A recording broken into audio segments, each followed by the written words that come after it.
టీచర్ల బారి నుంచి పిల్లల్ని కాపాడుకోవాల్సిన పరిస్థితి వచ్చిందండి. మొన్నటిదాకా ఆడపిల్లల్ని ఈ మగ టీచర్లు వేధించేవాళ్ళు, ఇక దేహశుద్ధి చేయడం దగ్గర నుంచి రకరకాలు ఉన్నాయి కదా. యాక్చువల్గా అయితే నాకు వీడియో చేయాలని లేదు, కానీ కొంతమందికైనా ఉపయోగపడుతుంది, అలర్ట్ అవుతారు అనే ఉద్దేశంతో చేస్తున్నానండి.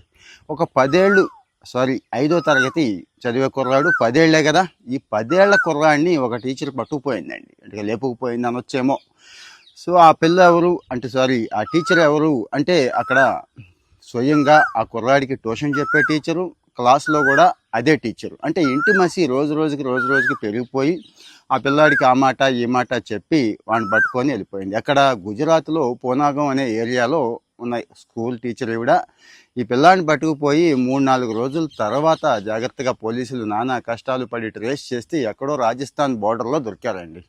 ఇక ఈ మధ్యకాలంలో అహ్మదాబాద్ దగ్గర నుంచి జైపూర్ దగ్గర నుంచి రకరకాల చోట్ల ట్రిప్లు వేశారు, హోటల్స్లో రూమ్ తీసుకుంది, అక్కడ పిల్లాడిని ఉంచింది.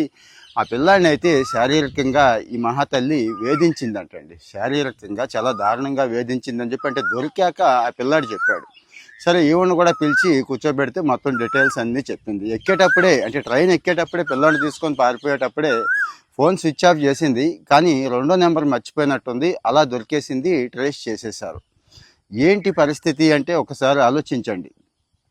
వాళ్ళు వీళ్ళని లేదండి, ఈ బయట సొసైటీ ఎలా ఉందో మీరు చూస్తున్నారు. సోషల్ మీడియా దగ్గర నుంచి, పోర్న్ దగ్గర నుంచి బాగా పెరిగిపోయింది. ముఖ్యంగా చైల్డ్ పోర్న్ పెరిగిపోతుంది.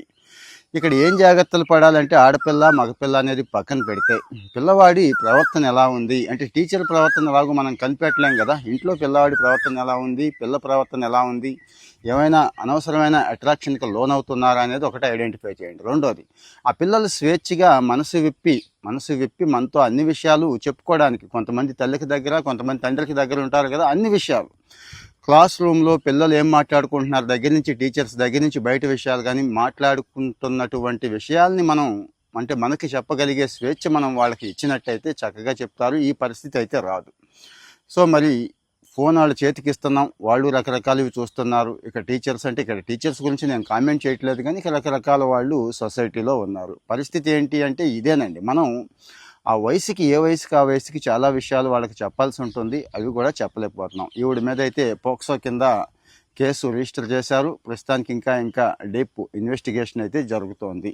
సో ఆడపిల్లలే కాదు మగపిల్లలు కూడా సేఫ్ సైడ్ లేరు అని ఇలాంటి ఉదంతాలు చెప్తూ ఉంటాయి. ఏమో ఇంకా రాబోయే కాలంలో ఇంకా ఎలాంటివి ఎన్ని దారుణాలు చూడాల్సి వస్తుందో.